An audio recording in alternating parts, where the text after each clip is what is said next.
With us now is retired Colonel Miri Eisin, director of the International Institute for Counter-Terrorism at Reichman University. And here in studio is our i24news senior correspondent, Owen Alterman. Thank you both for joining us.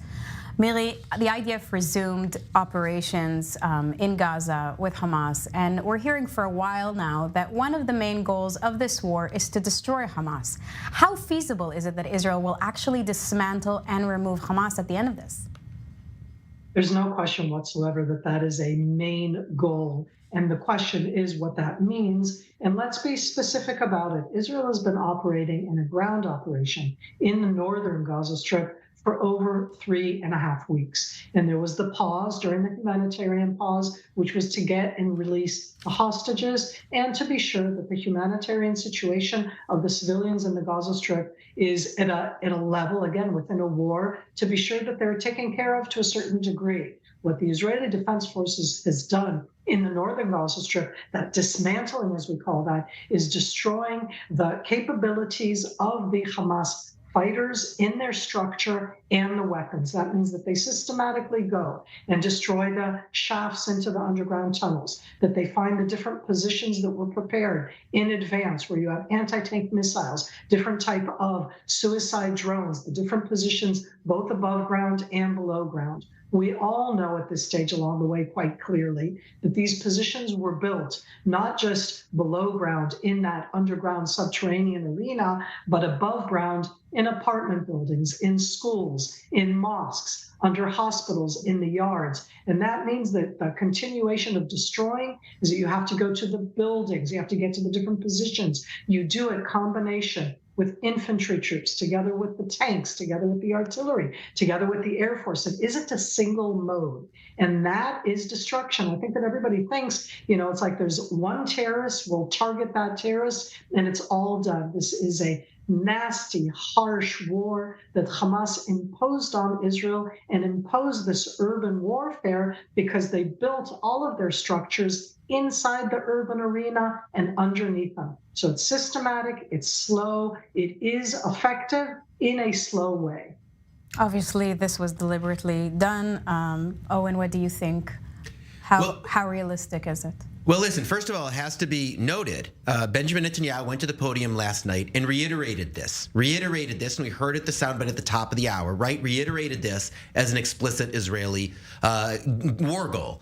On the other hand, there are two obvious limits, right? One is the diplomatic limit, right? Antony Blinken, his press conference last Thursday night, it was there, did say that the United States supports the end of Hamas control over the Gaza Strip. And by the way, it's an important thing to hear him say, because he hadn't exactly said it in those words in the days before. There had been a different set of phrasing. Israel's to make sure October 7th never happens again. But in addition to saying that, he also reiterated at least rhetorical and support in principle for that goal. But of course, with the obvious conditions, right, that the way this was conducted in the North can't be conducted in the South, as he said, and as he famously added at that press conference, is not only intent, but also result that matters, right? So there are the diplomatic limits on Israel's activity that the conduct of the war in the South, as far as the Biden administration sees it, can't be the same as in the North. And also just in terms of the international law situation and the humanitarian situation in the South, the fact that there's no place left for the civilians to go in most cases, or at the end of the day, means that Israel will be operating in a very different kind of environment. So how do you square the circle, right? How do you both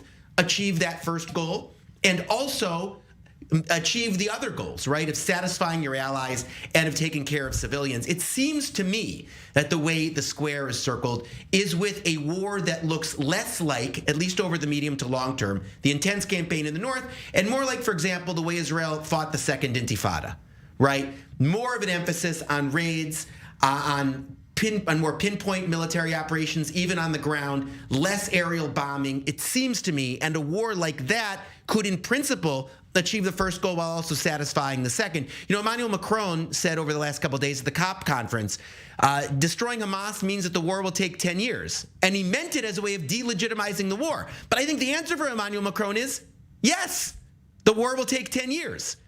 Maybe not in the current form, but in some other form, because Israel's not going to abandon that first goal, certainly not rhetorically, but I also think not in practice, but that the way of achieving it may be having to reduce civilian casualties and therefore be in a different timeline. What I don't know, and again, this is the limits of my military knowledge, Is that a realistic plan militarily, right? Can you actually end Hamas control over the Gaza Strip with a strategy that looks more similar, for example, to the strategy in the Second Intifada than it does to what we've seen over the last month? I don't know, but it's a central question to Miri Eisin and to others. Miri, what do you think? As I'm listening to Owen and I'm thinking to myself, Owen, you absolutely are an amazing correspondent. Let's add in that military aspect. When we talk about the goals of the war, I want to remind us all there's also hostages. You didn't add that in, and the limitations on the military actions themselves is because of the hostages, and that's part of what Hamas did on purpose for their own protection. You can achieve these military goals systematically and slowly, and as said very clearly, there's a diplomatic limitation on how long you can continue to do so. But what has Israel also said throughout?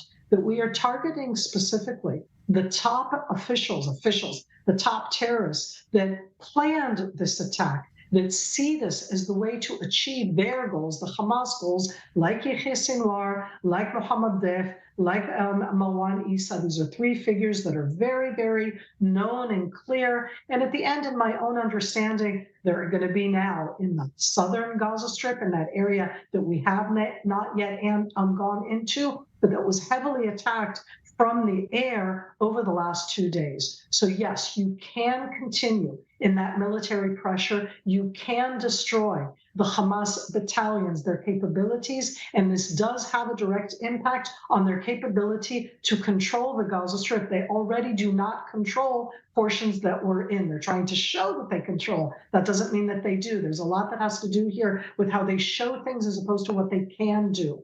These steps that we can take, the continuation of that military pressure on the, as I like to call them, the Troika, but in addition onto them, onto the Hamas battalions, to that military terror capability that they've built over the last decade, these are achievable